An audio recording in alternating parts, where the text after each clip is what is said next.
Et donc Laure Reynaud de l'association Scolavie s'est débrouillée pour venir et vous présenter la même chose, puisqu'elle a les mêmes compétences donc Aurélie Crétin, c'est-à-dire qu'elle travaille sur les compétences psychosociales et notamment les compétences émotionnelles. Et finalement, ça tombait bien puisque son livre vient de sortir, donc ça s'appelle Développer les compétences psychosociales. Donc je l'ai apporté, vous pourrez le regarder si vous voulez à la suite de la conférence.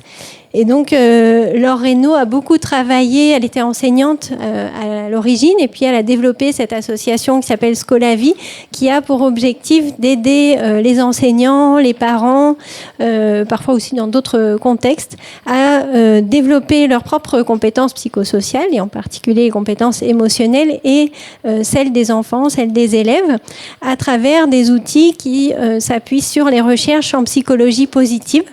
Donc c'est ça qu'elle va vous présenter aujourd'hui. Et puis, deuxième nouvelle, je ne suis pas non plus Gabrielle Marais.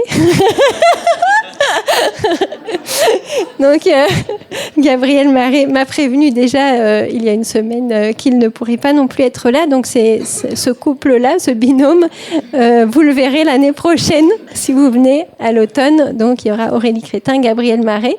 Et donc, moi, je vais présenter une recherche qui est en lien avec les travaux, les programmes de Scolavie qu'on a évalués dans un contexte différent, donc au Mali. Donc juste un mot sur ce cycle de conférences, puisque c'est la première de l'année. C'est un cycle que nous avons ouvert il y a 5 ans et qui est en lien avec le diplôme universitaire de psychologie positive, où on a énormément de demandes sur ce diplôme et on prend seulement 16 personnes sur le diplôme. Mais on s'est dit, c'est dommage que d'autres ne puissent pas en bénéficier, au moins d'une partie de ces cours et de ces personnes, de ces enseignants.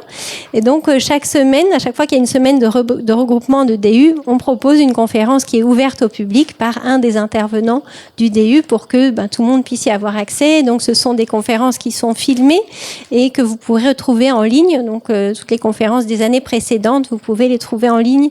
Vous avez le lien sur le site de la MSH Alpes.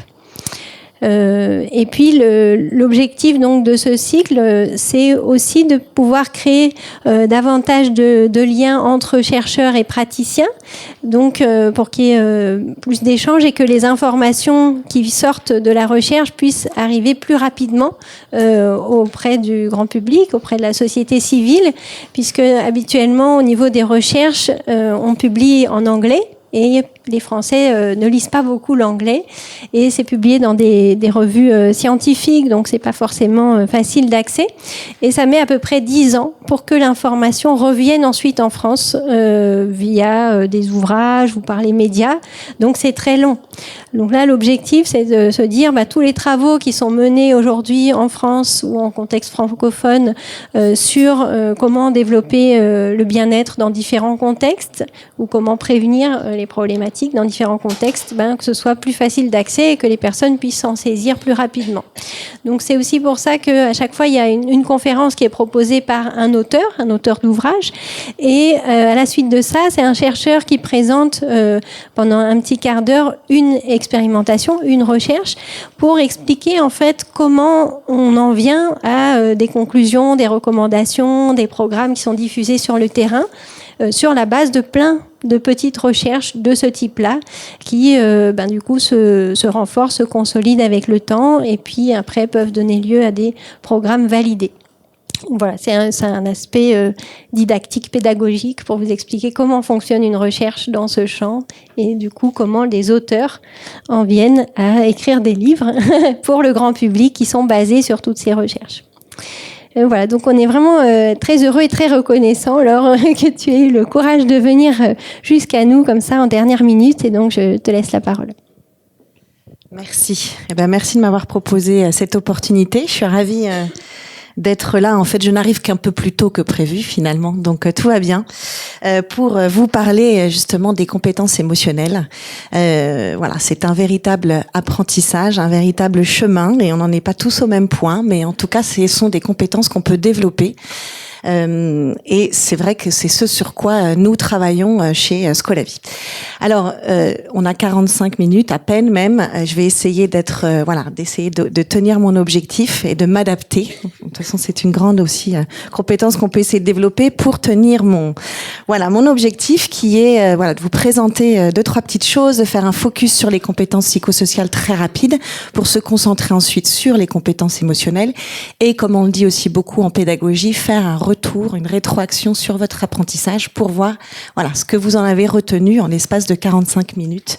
Qu'est-ce qui va ressortir tout à l'heure. Donc je vais pas rallonger. Rebecca a fait une longue introduction. Donc je vais juste rajouter une petite chose. C'est vrai que notre mission, c'est en tout cas, nous avons l'ambition de lutter contre l'échec scolaire et d'œuvrer pour le bien-être, l'engagement et la réussite de tous, parents, enfants et bien sûr les adolescents et bien sûr tous ceux qui les accompagnent avec les enseignants. Et cette question est brûlante d'actualité aussi. Et on sent bien qu'il y a des besoins aussi sur ce plan-là. Donc notre ADN, il est bien sûr théorique, scientifique. Ce qu'on propose est basé sur les apports de la recherche en psychologie positive principalement, mais on fait aussi des ponts et des liens vers d'autres domaines d'études et de recherche, comme les sciences cognitives. On y reviendra dans pas très longtemps. Et notre ADN est aussi pédagogique, puisque ce qu'on propose, s'intègre et transférable dans le concret d'un professionnel de l'éducation, qu'il soit parent, qu'il soit enseignant, qu'il soit CPE, qu'il soit psychologue. On essaie de l'outiller pour qu'il puisse intégrer cette dimension psychosociale dans sa pratique et dans sa posture. Et nous, il me paraissait quand même intéressant de vous montrer simplement les cinq leviers d'action sur lesquels on s'appuie. La première, c'est le plaidoyer. Et c'est un petit peu ce qu'on fait aujourd'hui. C'est-à-dire que pourquoi est-ce qu'il est important, et si je rapporte ça au développement des compétences émotionnelles, qui est le sujet du jour, pourquoi est-ce que c'est important d'apprendre à développer ses compétences émotionnelles. Donc ça, c'est la première dimension, c'est le plaidoyer. La deuxième dimension, le deuxième levier d'action sur lequel on travaille, c'est la vulgarisation de la recherche. Que disent les recherches sur le sujet? Alors, bien sûr, il y en a beaucoup, donc nous, on se concentre davantage sur les recherches en psychologie positive, mais pas seulement, encore une fois. La troisième dimension, c'est la formation, c'est l'accompagnement, et c'est vrai que Rebecca l'a dit, c'est essentiellement nous, les professionnels de l'éducation, et essentiellement les enseignants, mais je vais essayer aujourd'hui d'élargir mon propos pour ne parler que d'eux. Et de toute façon, cet apprentissage, il nous concerne tous. Donc c'est vrai qu'on essaie d'intégrer la formation initiale, la formation continue des enseignants et de tous les pros. Ensuite, on a un quatrième levier d'action qui est l'outillage, et donc ce sont des outils pédagogiques, des jeux, qui sont basés sur les apports de la recherche et que on propose au grand public, aux enseignants, quel que soit le contexte dans lequel ils interviennent. Et ensuite, on a un cinquième levier d'action qui est un petit peu plus ambitieux, et celui-là qui va prendre plus de temps, c'est le suivi d'impact. Et puis prendre un petit peu plus de temps aussi parce que ça mérite d'avoir un peu de sous et c'est pas toujours facile. Donc en tout cas, c'est quelque chose qui est évidemment important puisque ce qu'on fait, déjà c'est basé sur les apports de la recherche, mais on veut voir si ça fonctionne. Donc comme le disait Rebecca, beaucoup d'études anglo-saxonnes sur le sujet, mais en France, même si fort heureusement et grâce à tout ce qui se fait ici et ailleurs aussi, mais les choses avancent, mais c'est vrai qu'on est un petit peu à la traîne sur le sujet. Alors, dans tout apprentissage, finalement, si vous êtes là, c'est que vous aimez apprendre. Et c'est vrai que cet apprentissage des compétences émotionnelles, comme tout apprentissage d'ailleurs, pour qu'il soit réussi, et ça on fait un parallèle avec les dernières études en sciences cognitives et notamment les travaux de Stanislas Dehaene, on dit que pour qu'un apprentissage soit réussi, il faut qu'il repose sur 4 piliers. Et donc moi, je vais essayer de les respecter, de les mettre en place aujourd'hui avec vous, mais vous aussi, peut-être chez vous et dans vos pratiques, c'est quelque chose qu'on peut avoir en tête. En tout cas, moi, ça m'aide beaucoup en tant que praticien aussi. Donc, j'en viens. Et donc, cet acronyme qu'on a inventé veut dire CARE. Et pour ceux qui sont anglophones, CARE, c'est prendre soin. Et l'idée aussi, c'est justement en mettant en place ces 4 piliers d'un apprentissage réussi, on va prendre soin de nos apprenants, prendre soin de nous-mêmes, et prendre aussi soin de ceux qu'on accompagne. Donc, le premier pilier, c'est pour qu'un apprentissage soit réussi, il faut qu'il y ait la place à la consolidation. Il faut qu'il soit consolidé. Et donc la consolidation, elle passe par plein de choses, notamment par le sommeil. On sait combien c'est important pour fixer, mémoriser les choses sur le long terme. Ça passe sur notamment la répétition. Donc il y a peut-être des choses que vous allez entendre aujourd'hui qui sont répétées, ou que vous connaissez déjà, tant mieux, ça va vraiment ancrer aussi vos connaissances sur le sujet. Et si aussi on a du mal à développer nos propres compétences émotionnelles, eh bien on sait qu'il faut répéter les choses pour que les choses s'imprègnent et qu'on les intègre dans le temps. La deuxième condition d'un apprentissage réussi, c'est l'attention. Par exemple, capter l'attention de ses apprenants, mais aussi la mobiliser dans le temps. Et ça, c'est un vrai challenge aussi, surtout dans les sociétés dans lesquelles on existe, où tout va très vite, c'est un peu le zapping, etc. Donc c'est une vraie question. Comment favoriser les capacités attentionnelles des apprenants? Et moi, par exemple, qui vous parle là, tic-tac, il y a une petite horloge, c'est que je sais qu'au bout de 10 minutes, déjà votre attention va chuter. Donc il faut que, moi j'ai ce challenge-là d'essayer de la mobiliser. Et donc, de vous intégrer, de vous engager, et on va en venir un petit peu plus tard, dans cet apprentissage.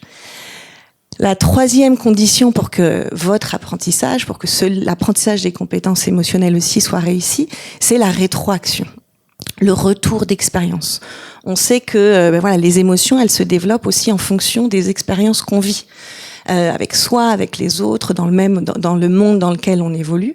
Et on sait combien, nous, en tant que parents, en tant que professionnels, en tant que être humain, tout simplement, on est amené, à valoriser, on espère en tout cas, à encourager les progrès de ceux qui sont en train d'apprendre. Donc, dans cet apprentissage des compétences émotionnelles, eh bien, c'est quelque chose qui est important. Valoriser les progrès, valoriser les efforts, valoriser la parole, etc.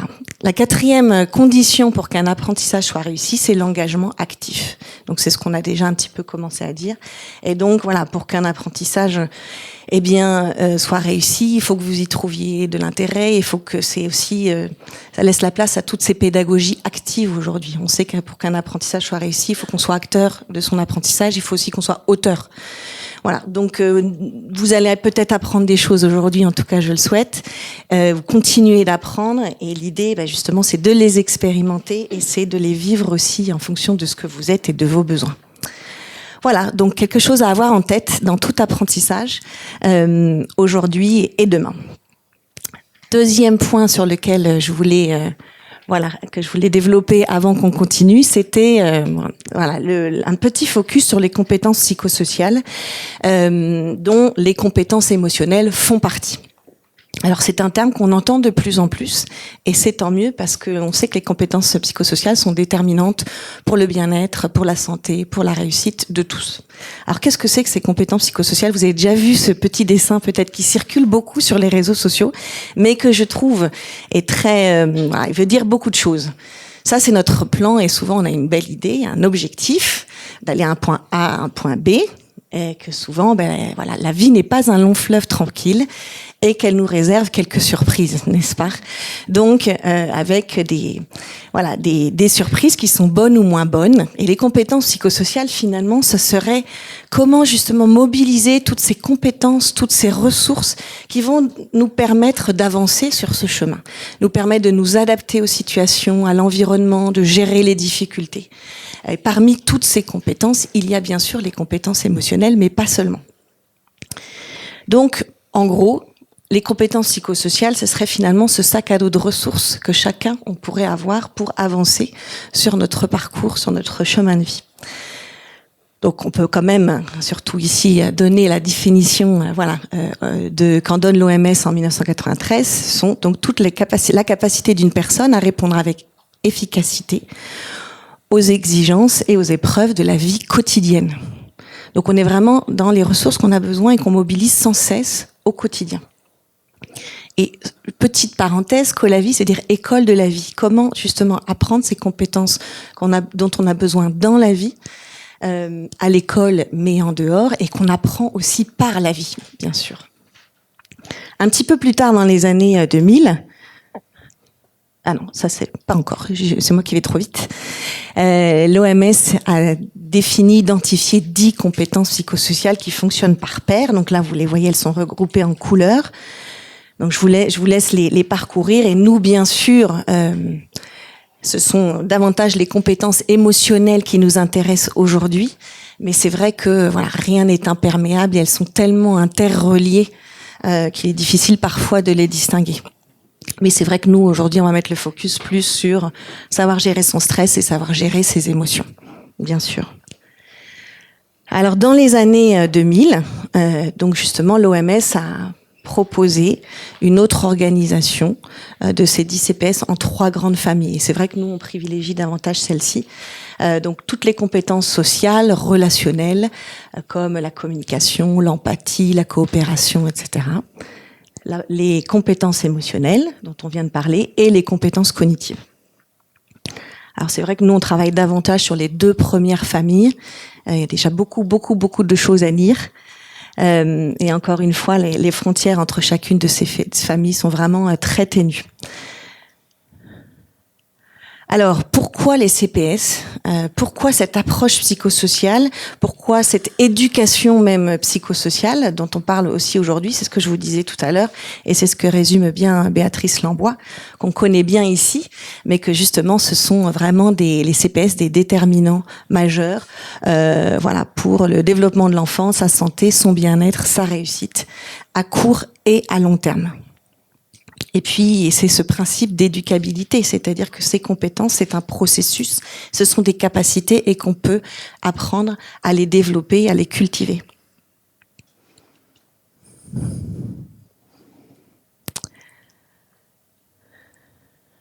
Alors, on va rentrer dans le vif du sujet. Comment développer les compétences émotionnelles ? Comment faire toute la place à ces émotions, puisque nous ne sommes pas que des êtres de raison, nous sommes aussi des êtres d'émotion.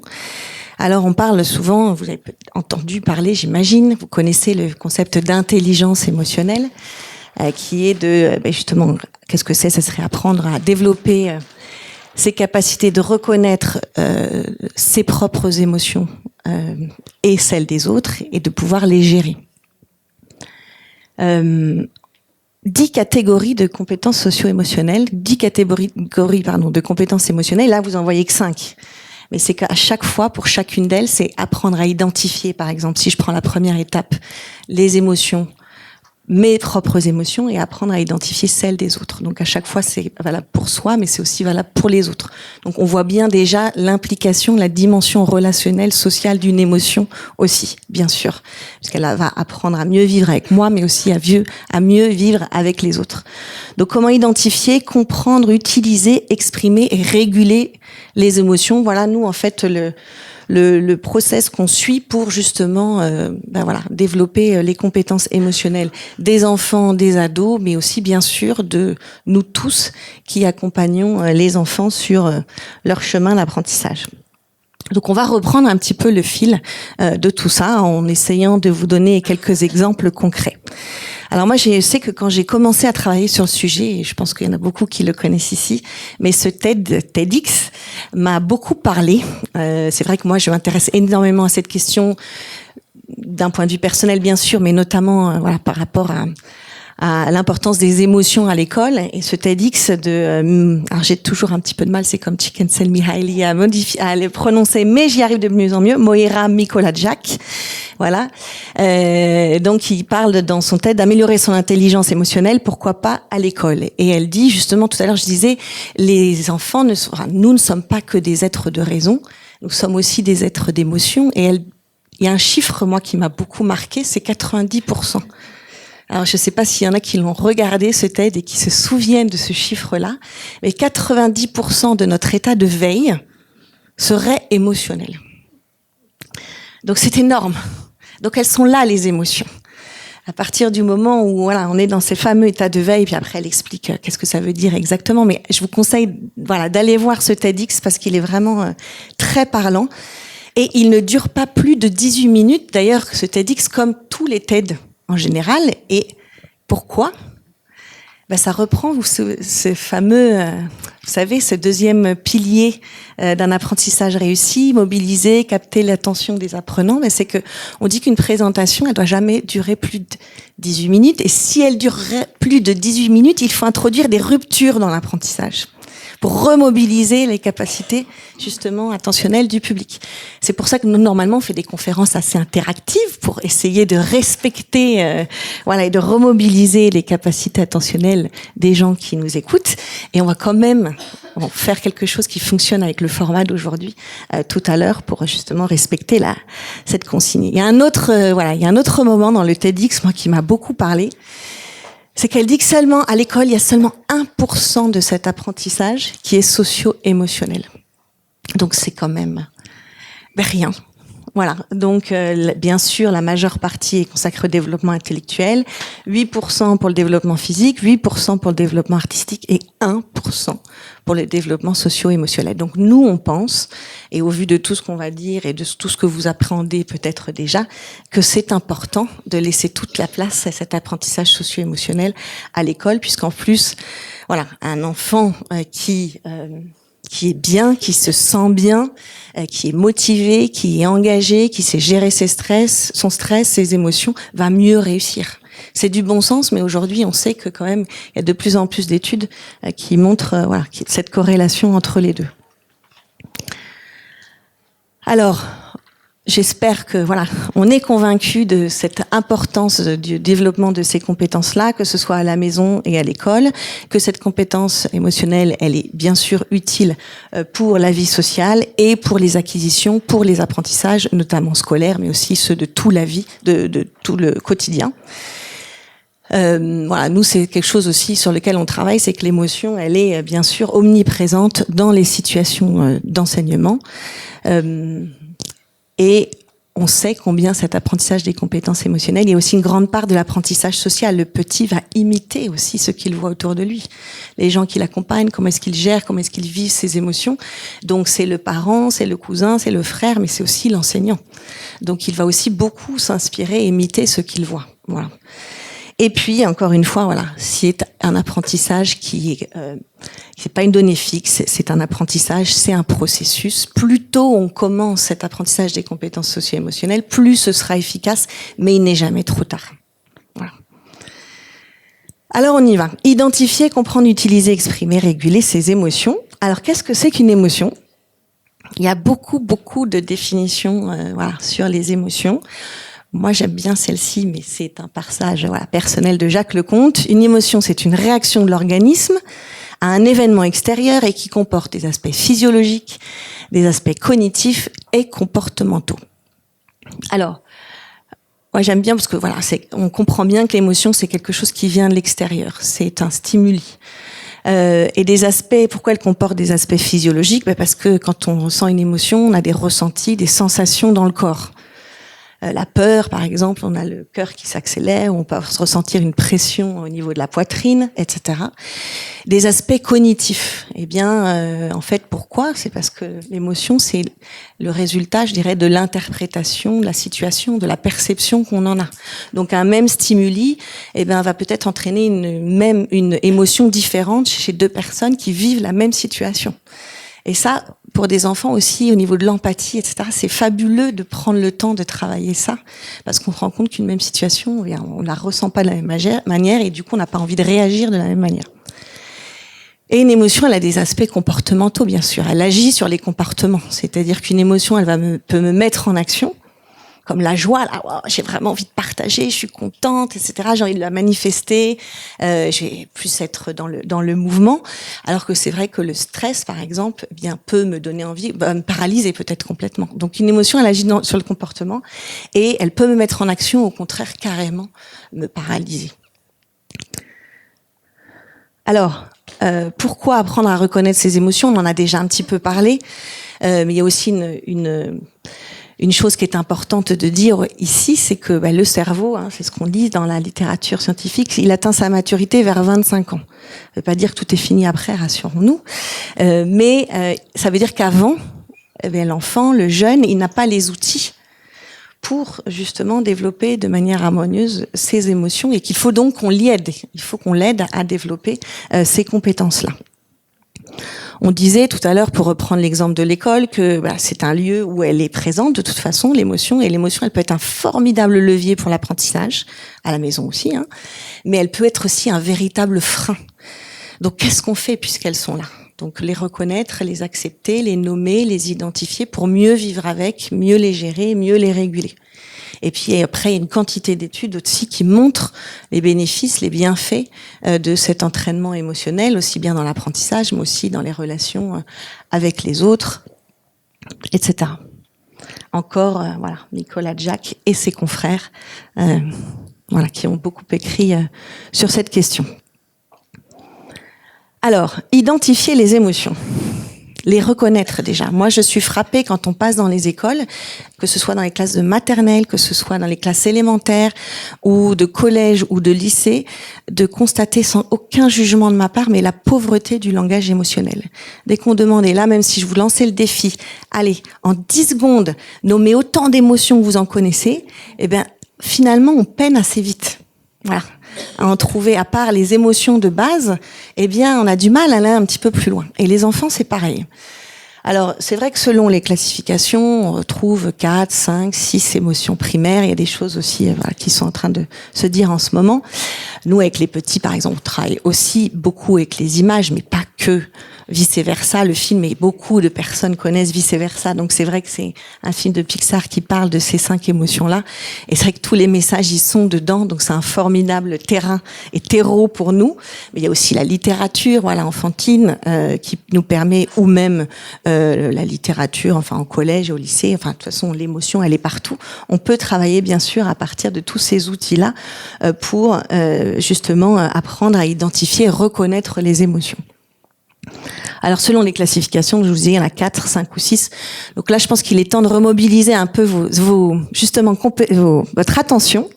Et donc, je vais vous lancer les petites devinettes. Voilà les 6 émotions de base, voilà, dans les recherches de Paul Ekman, qu'on peut reconnaître grâce aux micro-expressions du visage et qui seraient donc universelles. Si jamais cette question vous intéresse, il y a plein de jeux en ligne aussi qu'on peut utiliser avec les jeunes pour justement apprendre à reconnaître les émotions d'après les micro-expressions du visage. Et il y a aussi une série, moi, que j'aime beaucoup. Si vous aimez les séries un peu policières, c'est la série Lie to Me. Et Paul Ekman a contribué à écrire le scénario de cette série où on retrouve justement pas mal de choses, voilà, qu'on retrouve dans les ouvrages qui traitent du sujet. Alors, vous êtes prêts ? Et donc, tout le monde peut y jouer, quel que soit l'endroit où vous vous situez. Donc, la première émotion, on dirait la colère. La deuxième, la peur. La troisième, le dégoût. Quatrième, surprise. Cinquième, la joie. Et enfin, la tristesse. Voilà. Donc déjà, à partir de tout ça, c'est vrai que c'est déjà voilà, pas mal de reconnaître ces émotions de base, et on peut imaginer qu'avec les tout petits, on peut faire des jeux de mimes, des jeux de miroirs. Bon, puis comme ça nous permet de parler des neurones miroirs aussi, enfin voilà, de plein de choses qui sont intéressantes. Donc de reconnaître voilà, ces émotions au moins de base, et notamment d'après les micro-expressions qu'on retrouve sur le visage. Alors, une fois nous, ce qu'on fait souvent avec les jeunes et moins jeunes, et d'ailleurs on fait ça aussi avec des lycéens, c'est-à-dire qu'on leur demande, et vous pourriez faire ça chez vous, ou maintenant dans votre tête, aujourd'hui ou à un autre moment, c'est-à-dire justement de noter le plus possible les émotions, le nom des émotions que vous connaissez. Et ensuite, on demande aux jeunes de les placer sur un thermomètre. En fonction, forcément, plus l'émotion est agréable, plus je la place en haut du thermomètre, et plus l'émotion est désagréable, et je la place vers le bas du thermomètre. Ce qui est intéressant, c'est que souvent, justement, on observe qu'à part les 4 ou 6 émotions de base, on n'en a pas beaucoup d'autres. Donc on se dit, tiens, il va falloir qu'on aille un petit peu développer le langage émotionnel. C'est aussi une manière de développer les compétences émotionnelles. Et c'est aussi une manière d'introduire avec eux, justement, que une émotion, il y a un côté agréable et un côté désagréable. Et nous, c'est vrai qu'on préfère cette terminologie-là de plus en plus, puisque le côté positif, négatif, c'est assez subjectif finalement. Et puis même dans le côté agréable de l'émotion, il y a des degrés d'intensité. Voilà, entre le plaisir, l'extase, voilà, j'ai quand même voilà, un degré, d'accord, voilà. Et puis ce qui est intéressant souvent, c'est qu'on a une même émotion, et puis souvent les enfants ne la placent pas au même endroit. Donc pour moi, cette émotion, c'est pas agréable. Et, par exemple, tout ce qui était débat autour de notamment la colère, par exemple. Est-ce que la colère, est-ce que c'est forcément négatif, la colère ? Parfois, on a des raisons d'être en colère. Après, c'est comment est-ce qu'on va la gérer. Donc, toutes les émotions sont utiles. On va voir, toutes les émotions expriment un besoin. Après, simplement, il faut les laisser. Il faut les reconnaître et il faut bien les gérer. Alors, c'est ce qu'on disait justement. Alors, pardon, ce thermomètre aussi nous permet de dire deux choses. C'est-à-dire déjà de constater qu'on connaît pas mal d'émotions, mais qu'on peut peut-être encore en connaître plus. Et on a de la chance en français d'avoir un langage émotionnel qui soit vraiment très riche. Et la deuxième chose qu'on leur dit, c'est donc ce côté agréable, désagréable. Et la troisième chose, c'est que justement de prendre conscience qu'il y a des émotions qui vraiment nous mettent en action, nous motivent, nous engagent, et d'autres qui, au contraire, eh bien, fait qu'on se retourne un petit peu sur nous-mêmes et qu'on s'isole.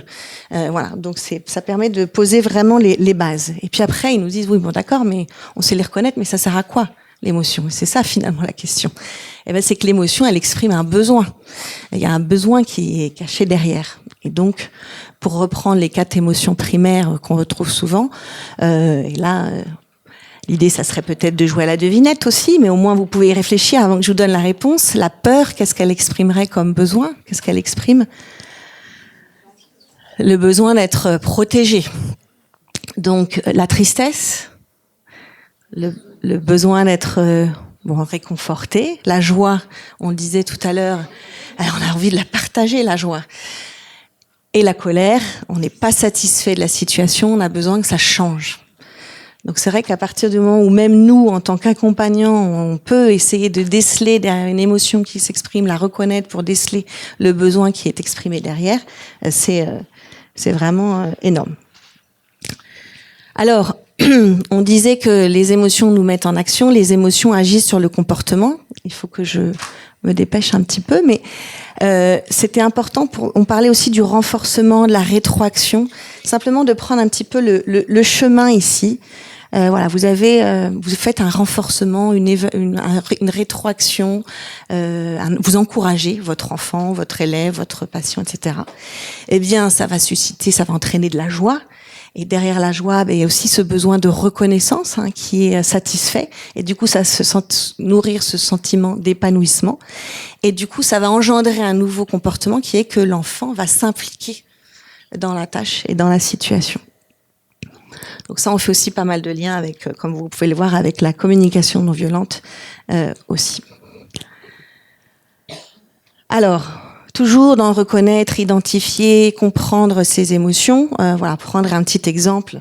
Vous avez cet enfant qui tombe. Et ça arrive souvent d'être témoin de ce genre d'événement. Il y a évidemment plusieurs types d'accompagnement, de réactions possibles et sans aucun jugement de ma part. Je pense qu'on a tous vécu les choses. On fait 3 pas en avant, 4 pas en arrière. Voilà. Bon, mais parfois, on peut s'entendre dire « je te l'avais bien dit, pleure pas, chut ». Bon, c'est sûr, mais l'idée peut-être là serait, puisque cet enfant est petit, peut-être, et puis ça peut arriver à des enfants encore plus petits qui ne peuvent pas verbaliser leurs émotions, c'est peut-être déjà de reconnaître l'émotion du moment et de dire voilà, j'ai vu que tu as dû avoir peur, tu dois avoir mal. Et donc c'est déjà aussi une manière d'accueillir cette émotion qui traverse cet enfant et d'exprimer, d'aider à le verbaliser. Donc c'est toute l'idée ici. C'est que voilà, d'accueillir, voilà, même quand on accompagne un grand groupe ou que c'est pas toujours facile de réagir sur le moment, mais au moins de montrer voilà qu'on accueille l'émotion par le regard, par le geste, de prendre soin, le fameux care, de reconnaître, d'aider à mettre des mots sur le ressenti, d'aider à verbaliser, permettre parfois à l'émotion de s'exprimer jusqu'au bout, puisqu'une fois que voilà, l'émotion s'est exprimée, on pourra rediriger l'attention sur le terrain peut-être plus rationnel. Voilà. Et si l'enfant est en âge 2, bien sûr, après, voilà, on peut faire échanger, comprendre ce qui s'est passé. Et essayer ensuite, justement, de choisir une suite qui soit adaptée, justement. Alors ça, on l'a déjà vu. Donc, petit temps pour vous, puisque justement, on parle de reconnaître, d'identifier, de faire le chemin entre voilà, la tête et le corps. c'est de prendre simplement 20 secondes, parce qu'en plus je sais qu'il y en a qui ont beaucoup couru pour venir ici, peut-être que ça vous fera du bien de prendre 20 secondes pour simplement vous connecter à votre être intérieur et explorer justement quelle est votre, c'est souvent l'image qu'on prend mais c'est un exercice assez classique, hein, quelle est votre météo intérieure, quelle est l'émotion que vous ressentez là maintenant. Est-ce que vous êtes triste, en colère? Est-ce que vous êtes détendu? Est-ce que vous êtes plusieurs choses à la fois? Parce qu'on peut vivre aussi plusieurs émotions au même moment. Et donc, je vous invite, quel que soit l'endroit où vous vous trouvez, à simplement peut-être fermer les yeux, ceux qui le souhaitent, et à essayer de prendre juste un temps, voilà, pour vous connecter à vos émotions.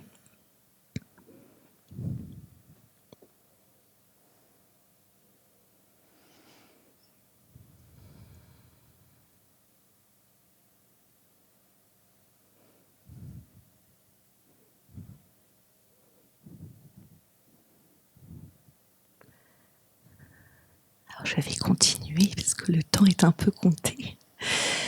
J'espère que vous avez réussi dans le temps que vous étiez donné à vous connecter à vos émotions. Voilà, ça c'est un exercice qu'on encourage bien sûr, que ce soit les petits comme les grands à faire souvent, pour être vraiment dans le moment présent. Et souvent ce qu'on fait aussi justement, c'est eh bien on l'accompagne du mouvement, du geste. C'est-à-dire qu'on va demander, et ça on le fait avec des tout petits, on le fait aussi avec des lycéens. Au début, nous regardons avec des gros yeux ronds, et en fait, c'est super intéressant. Et voilà, c'est d'accompagner justement cette émotion, de l'exprimer avec un geste. Alors, est-ce que 2 personnes veulent bien venir ici, simplement pour que vous voyez un petit peu de quoi il s'agit, ce que ça permet de travailler aussi derrière? Est-ce que 2-3 personnes veulent bien venir exprimer leur émotion, sachant que tout est possible, et donc de la dire cette émotion et de l'accompagner d'un geste. Oui, merci. Quelqu'un d'autre encore? Merci beaucoup. Et une dernière personne, ça serait fantastique. Non? Alors c'est bon, on a quelqu'un. Bon, merci beaucoup. Alors. Donc là, dans cette idée dans l'apprentissage émotionnel, il y a de reconnaître et d'exprimer une émotion, voilà, qui nous traverse. Et l'émotion, c'est comme la météo, ça change. Et donc l'idée, c'est que peut-être de faire cet petit exercice aujourd'hui, enfin là maintenant, et de le refaire dans 3 heures et de voir que la météo sera peut-être pas du tout la même. Et c'est ça qui est rassurant aussi, parce qu'une émotion, elle est très furtive. Alors, est-ce que vous voulez bien commencer? Vous exprimez votre émotion et vous l'accompagnez d'un seul geste. Joie. Alors, est-ce que vous pouvez reprendre l'émotion de mademoiselle et ajouter la vôtre? Joie. Je suis restée sur l'émotion. C'est intéressant. La contamination positive. Donc, joie et enthousiasme. Ok. Je suis joyeuse, enthousiaste et amoureuse. Alors, est-ce que vous voulez bien reprendre votre chorégraphie, s'il vous plaît? Toutes les 3 ensemble.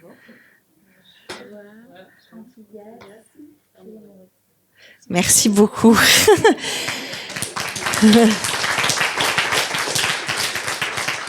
Donc là, l'idée serait que vous vous leviez et que vous fassiez aussi cette chorégraphie pour accueillir les émotions qui ont été partagées, les reconnaître. Et on voit bien qu'aussi c'est une manière justement de travailler aussi l'empathie, voilà, et d'être en connexion et en lien avec l'autre. Et donc voilà, cette chorégraphie, nous on la fait souvent au début d'une formation, au milieu, à la fin, et de voir comment les choses évoluent au sein d'une classe, même au sein d'une famille. Voilà, ça peut être rigolo et on peut s'amuser, mettre la musique, etc., etc. Donc il y a plein d'outils qui existent pour justement apprendre à exprimer ses émotions. Voilà, ça c'est la roue. Moi je l'aime bien, la roue de Plutchik qu'on trouve sur Internet. Vous tapez et il y a toute l'explication qui va avec. Il y a bien sûr on voit bien là il y a 8 émotions de base et avec les variations et puis les émotions qui sont ici. Ben là ce sont les émotions opposées. Enfin voilà, c'est un outil qui est assez riche. Vous avez aussi la roue des émotions. Alors pour les plus petits, pour les plus grands, etc., que vous pouvez fabriquer vous-même. Vous avez des petits jeux qu'on peut développer. Je vois qu'il y avait une photo qui voulait être prise. Vous avez aussi des jeux, le jeu du petit bac, par exemple. Vous jouez peut-être à la maison ou vous pouvez peut-être y jouer aussi au travail. C'est justement pour découvrir cette richesse du vocabulaire émotionnel. Nous, on a repris le jeu du petit bac et on l'a adapté.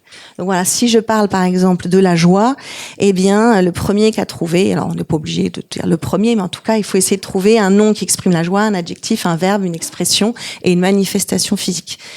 Voilà, ce qui nous permet en plus de faire de la grammaire, du vocabulaire, de le réinvestir à l'écrit, etc.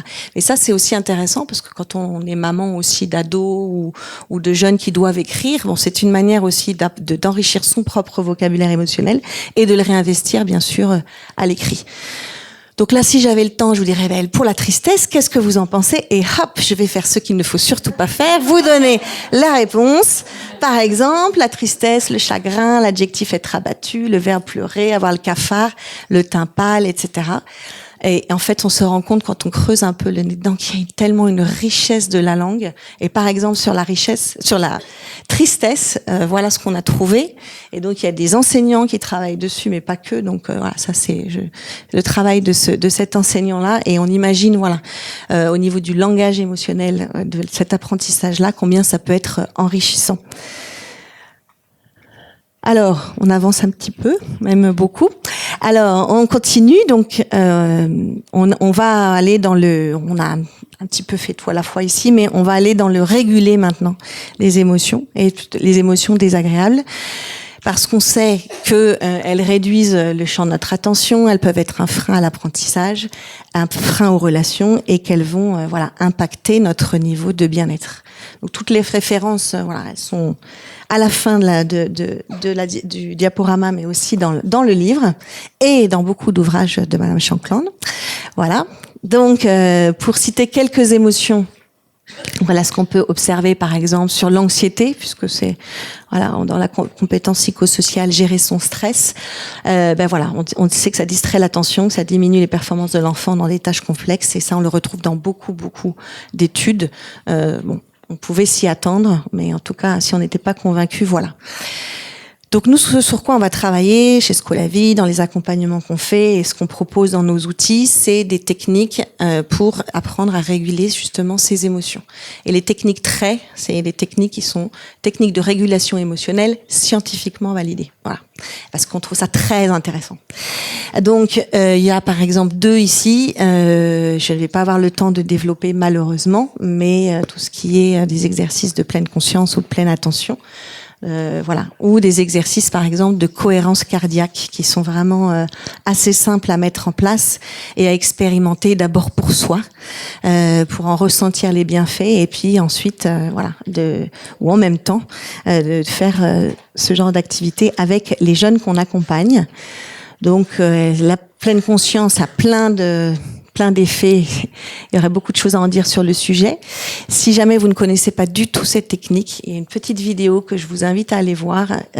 Vous tapez Mind in a Jar et c'est une expérimentation qu'on peut faire aussi avec des enfants pour comprendre ce que c'est que la pleine conscience.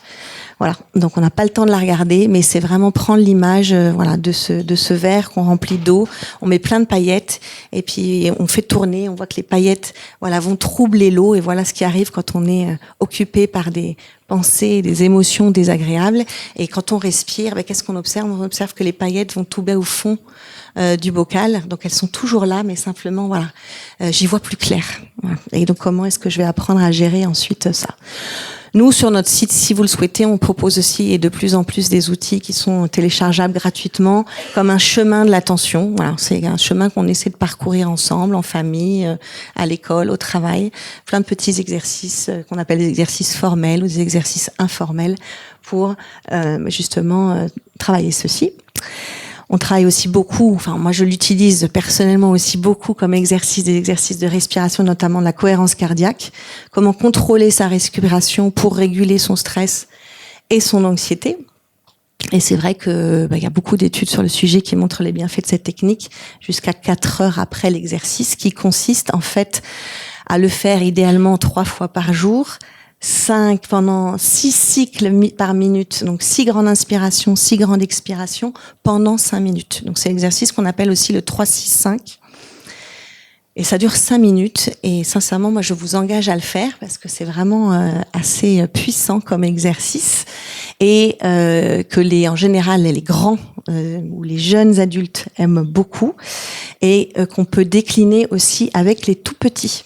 Donc, vous trouvez plein d'applications sur Internet à partir de visuels, de boules qui montent et qui descendent, ou qui montent des vagues, ou des applis sonores pour le vivre avec les jeunes qu'on accompagne et notamment aussi pour soi.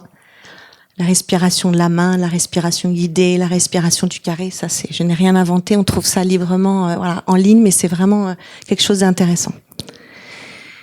Et ensuite, pour terminer, on a parlé des régulations des émotions désagréables, puisque l'idée c'est de les reconnaître, de les nommer, d'identifier les besoins qui sont exprimés derrière, et puis pour pouvoir bien les gérer, et notamment par ces 2 exemples d'activités, il y aurait plein d'autres choses qu'on pourrait dire sur le sujet.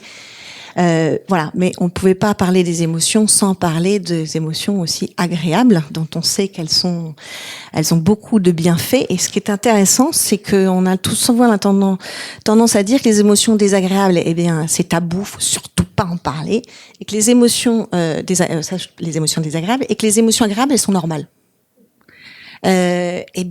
Si jamais on prenait le temps de réorienter notre attention, de capitaliser, de vivre au maximum ces expériences agréables qui libèrent des émotions agréables, parce que elles ont des bienfaits considérables et elles sont un véritable levier pour l'apprentissage, quel qu'il soit, et pour le bien-être aussi, évidemment.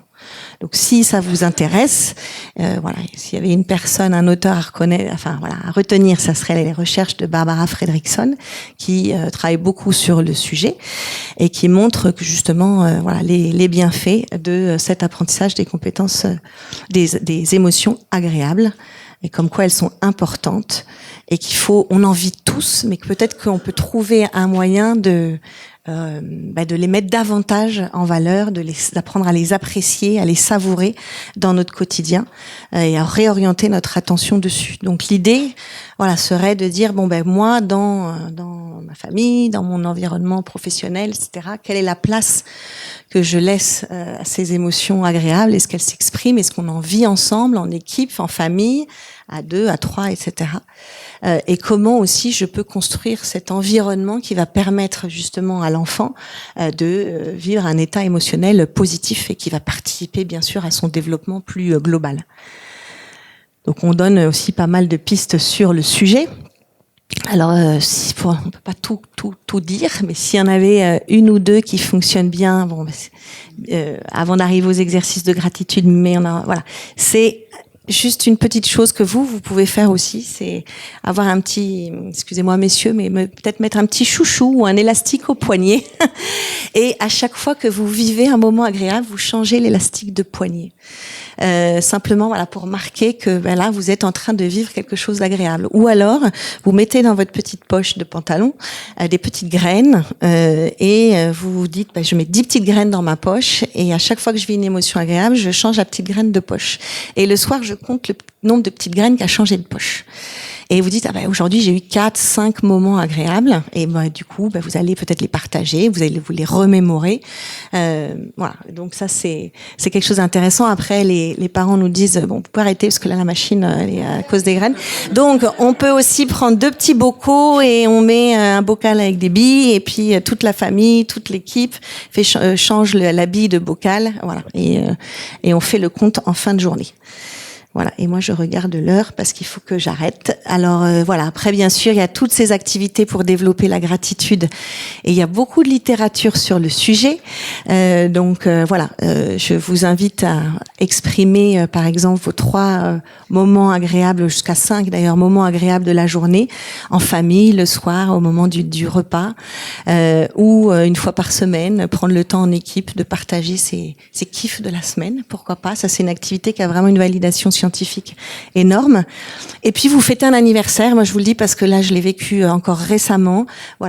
Vous fêtez un anniversaire d'un collègue, d'un membre de votre famille et vous allez lui offrir le nombre de choses que vous aimez chez cette personne équivalent au nombre de ses années. voilà, je raconte souvent cette anecdote, mais bon, on a fêté les 74 ans de mon père et on lui a offert une jolie boîte avec les 74 choses qu'on aime chez lui, pour lesquelles on est reconnaissant. Inutile de dire le nombre d'émotions agréables qui ont été vécues à ce moment-là. Voilà.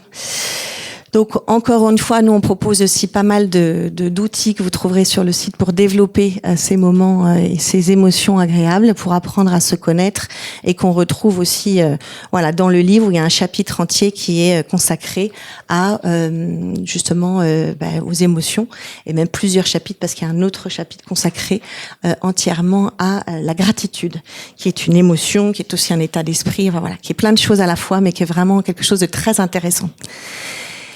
Et donc, si on voulait, et je termine, quelques petits rappels, c'est que, voilà, comment est-ce qu'on peut développer aujourd'hui les émotions? On sait que, voilà, il faut, c'est très très lié au développement cérébral de l'enfant, à la notion de plasticité. C'est super de se dire, oui, c'est génial, il apprend, et des nouvelles connexions qui se font chaque jour, mais ça en fait aussi un être fragile.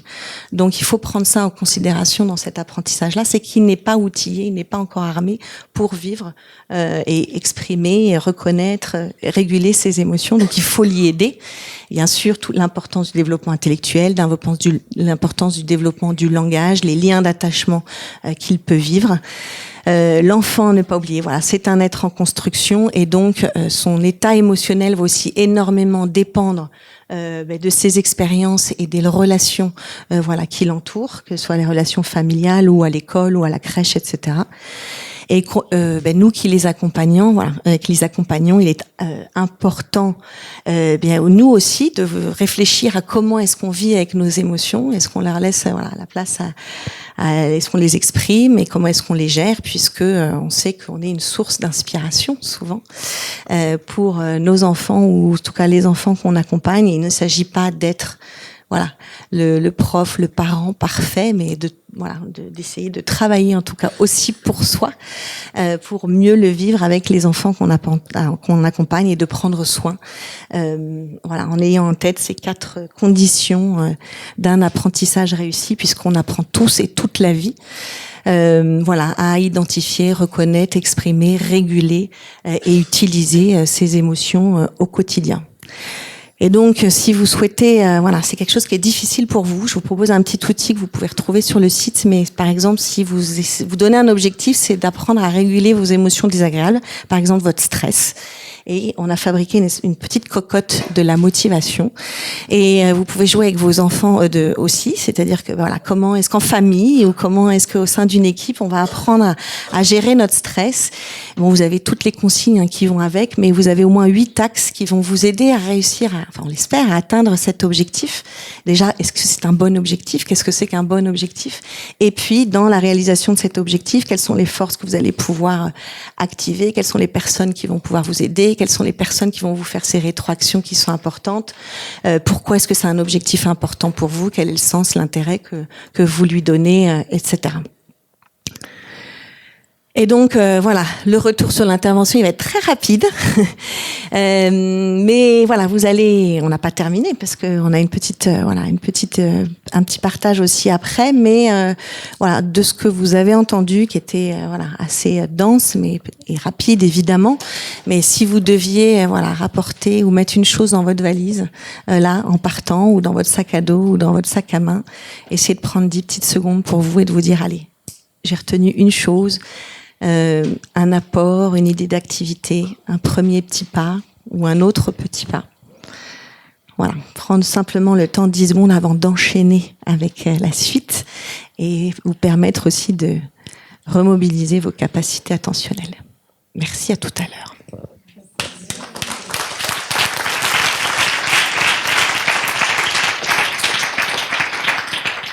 Donc, qu'est-ce que ça donne ensuite sur le terrain quand Scolavie vient et forme des enseignants à ces différents outils? Donc en fait, Scolavie, ce qu'il propose, c'est vraiment une boîte à outils qui sont organisés selon différentes thématiques. Donc si c'est plutôt autour du vivre ensemble, autour de l'attention, autour des compétences émotionnelles. Donc on peut choisir un peu le type de formation qu'on souhaite avoir, mais la plupart du temps, Scolavie propose une boîte à outils Et ensuite, les enseignants vont essayer d'appliquer dans leur classe des outils qui leur semblent les plus utiles par rapport au groupe d'âge, par rapport aux problématiques qu'ils ont rencontrées ou aux compétences qu'ils ont envie de développer. Et donc là, c'est un programme qui a été développé au Mali. Donc, Scolavi a formé un certain nombre de personnes de l'association Handicap International, parce qu'on avait eu un financement pour développer l'éducation positive dans les établissements scolaires, sachant que c'est un contexte particulier à plusieurs titres. D'une part, ce sont des classes où il y a plus de 100 enfants par classe. Donc, on peut s'estimer heureux quand on est 30 et qu'on pense que c'est déjà trop. Mais donc là, ils en ont 100, dont une partie d'entre eux ont marché plus de 2 heures pour arriver jusqu'à l'école. Donc, ils se sont levés très tôt. Donc, c'est un vrai challenge au niveau de l'attention. Comment on va pouvoir mobiliser l'attention de ces enfants tout au long d'une journée. Et c'est un pays qui est en conflit. Donc, notamment avec des conflits interethniques. Et donc, l'objectif, en fait, de ce projet, c'était de travailler sur le vivre ensemble et sur les capacités de résolution de conflits, donc gestion des émotions, résolution de conflits, pour générer un climat apaisé dans les établissements scolaires. Donc, le programme BEX, c'est un programme qui a été développé donc par Scolavi, bien-être et climat scolaire, qui a été validé dans une précédente recherche en contexte francophone et en contexte anglophone, et qui ensuite a été testé, expérimenté dans ce contexte au Mali. L'objectif, c'était donc d'améliorer le bien-être, bien sûr, des enfants à l'école, les compétences émotionnelles, donc plus spécifiquement la régulation des émotions, et puis dans les compétences relationnelles, la capacité d'empathie, la gestion de conflits et la coopération. Donc la boîte à outils, on va dire, ce qui a été proposé dans le cadre de la formation, c'était travailler sur la compréhension des émotions, c'est-à-dire quels sont les besoins qu'il y a derrière, à quoi ça sert les émotions, et du coup ne pas chercher à éliminer les émotions ou à les fuir, mais vraiment les prendre plutôt comme des outils, aussi des outils de communication pour pouvoir partager ses besoins, ses envies, et puis de mieux comprendre celles des autres. Et puis la capacité à réguler les émotions, donc il y a différents outils dont Laure vous a parlé, et dans le vivre ensemble, il y a aussi un certain nombre d'activités qu'on peut mettre en place, donc notamment pour ceux qui connaissent les travaux sur les forces, où on va chercher à identifier les forces des personnes dans la classe, et du coup ça oriente l'attention vers toutes les ressources auxquelles on peut accéder. Donc quand on a une difficulté, on sait que telle personne dans la classe a une force qui pourrait m'aider, donc je vais aller voir cette personne, et donc ça augmente les tendances coopératives au sein de la classe. Dans ce protocole de recherche, il y a eu deux vagues successives. Une première vague où on a vraiment cherché à adapter les outils pour que ça convienne à ce contexte-là, où vous imaginez 100 élèves dans la classe, on peut pas faire les mêmes choses. Donc une première vague donc auprès de 600 élèves, et puis une deuxième vague où on a mesuré plutôt l'efficacité de l'intervention, où on a comparé en fait la moitié des élèves ne bénéficiaient pas de l'intervention, c'est-à-dire il n'y avait pas d'enseignants formés, et l'autre moitié, 300 élèves, ont bénéficié de cette intervention, c'est-à-dire que les enseignants ont été formés et ont utilisé les outils qu'ils souhaitaient. Donc c'est pas un programme standardisé, tous les enseignants n'ont pas fait la même chose, mais ils ont utilisé des outils qu'ils souhaitaient dans leur classe. Donc là, je vous présente juste quelques résultats de la vague 2, donc cette vague où on a évalué l'efficacité. On a cherché à évaluer l'efficacité donc sur les compétences émotionnelles et sur le bien-être, qu'on a mesuré ici par la satisfaction scolaire. Donc au temps 1, vous avez la satisfaction scolaire du groupe contrôle en vert clair et du groupe expérimental en vert foncé. Et puis au temps 2, c'est-à-dire après les 5 mois où les enseignants ont mis en place des choses dans leur classe, après 5 mois, l'évaluation au temps 2, donc on voit qu'il y a une augmentation au niveau de la satisfaction scolaire pour le groupe expérimental qui est en foncé, alors que la satisfaction diminue dans le groupe contrôle. Et pour la régulation émotionnelle, on a une augmentation dans le groupe expérimental et pareil, une diminution dans le groupe contrôle. Donc il y a une petite étoile, ça veut dire que c'est statistiquement significatif, c'est-à-dire qu'on peut considérer qu'il y a une efficacité de ces pratiques en milieu scolaire. Par ailleurs, ce qui était intéressant, c'est qu'on a cherché à identifier les variables modératrices, qu'est-ce qui permet d'expliquer que certains bénéficient plus que d'autres de ces interventions. Et là, dans ces groupes, comme ici d'ailleurs à l'Éducation nationale en France, on repère que plus les scores sont faibles au départ en termes de satisfaction scolaire, plus les enfants vont progresser. De même que plus les scores de compétences émotionnelles sont faibles, plus ils vont progresser grâce à ces interventions.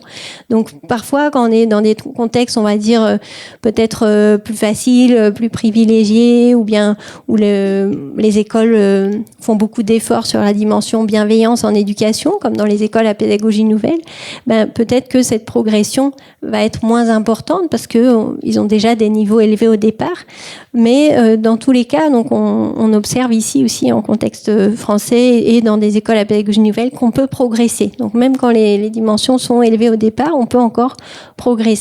Mais c'est surtout très intéressant pour les élèves plus en difficulté. Par exemple, dans un programme qu'on a mené ici sur l'Académie de Grenoble, dans les collèges, on voit que les seuls qui ont bénéficié des interventions de pleine conscience, c'était les élèves en situation de mal-être. Donc on n'a pas un effet global, si on prend toute la classe, il n'y a pas une progression, mais si on prend que les élèves qui se sentaient en difficulté au début, ce sont des interventions qui peuvent être utiles. Au niveau des compétences relationnelles, donc on avait mesuré notamment l'empathie et la coopération. Donc il y a une progression importante sur l'empathie dans le groupe expérimental. Et par contre, ça n'a pas vraiment changé au niveau de la coopération. Et ce que nous ont raconté les enseignants et les intervenants sur place, c'est que, et puis ce qu'on voit sur le questionnaire, ils avaient des niveaux très élevés dès le départ. Donc voilà, peut-être c'était des contextes qui favorisent des cultures, aussi une culture qui est peut-être plus orientée vers la coopération que dans notre culture ici, où c'est plutôt une dimension qui est faiblement valorisée. Il y a une doctorante qui a fait sa thèse sur la représentation des enseignants par rapport au comportement altruiste et coopératif dans la classe, et qui a montré que la représentation qu'ils en ont, c'est plutôt comme une faiblesse. C'est-à-dire qu'ils considèrent que les enfants les plus altruistes, les plus coopératifs dans le contexte de classe sont ceux qui vont moins bien s'en sortir par la suite, parce qu'ils ne sont pas assez compétitifs. Donc il y a une représentation erronée finalement par rapport à ces compétences relationnelles, qui fait que sans doute on valorise moins ces comportements et donc on les encourage moins, on les observe moins dans les contextes francophones ici. Au niveau de l'autre compétence relationnelle qu'on avait mesurée, donc la résolution de conflits, on voit une légère progression qui est significative aussi parce qu'on a un échantillon important. Mais ils avaient aussi des niveaux assez élevés au départ. C'est une échelle qui va de 1 à 5 et donc ils étaient déjà tous à 4 au départ. Alors peut-être il y a une difficulté aussi, c'est des élèves de primaire, donc peut-être c'est difficile de répondre à ce type de questions, de s'imaginer en train d'essayer de résoudre un conflit. Donc voilà, peut-être on va développer des mesures qui vont être plus liées à des mises en situation ou des observations en classe, qu'on filme les enfants dans des tâches qu'on leur demande de faire. Donc ça peut être des mesures complémentaires qui nous aideront à évaluer l'efficacité de ces programmes.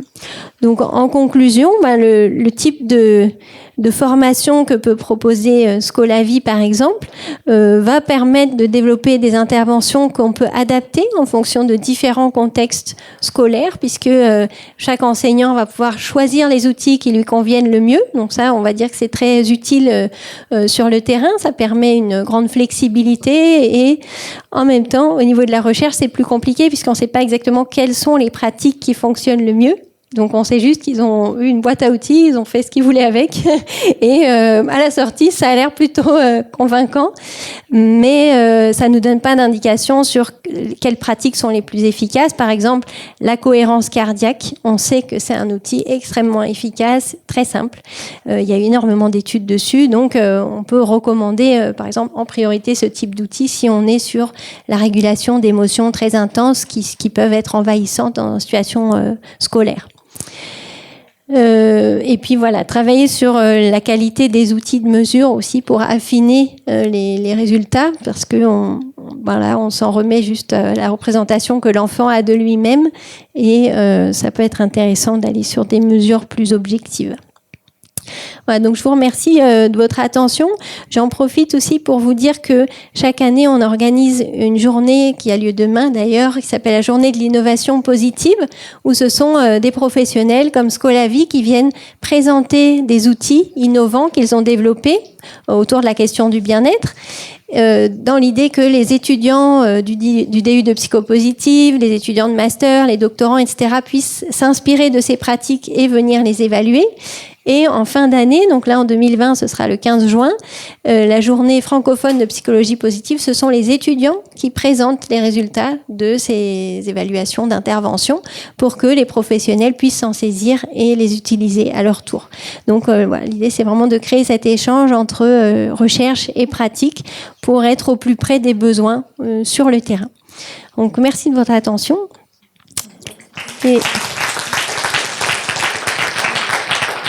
Et donc, il reste quelques minutes pendant lesquelles vous pouvez poser des questions aux intervenants. Et puis ensuite, on nous proposera un petit pot en bas, donc thé, café, jus de fruits, etc., où vous pourrez poser d'autres questions alors si vous n'avez pas le courage de les poser devant tout le monde. Donc, est-ce qu'il y a des questions ?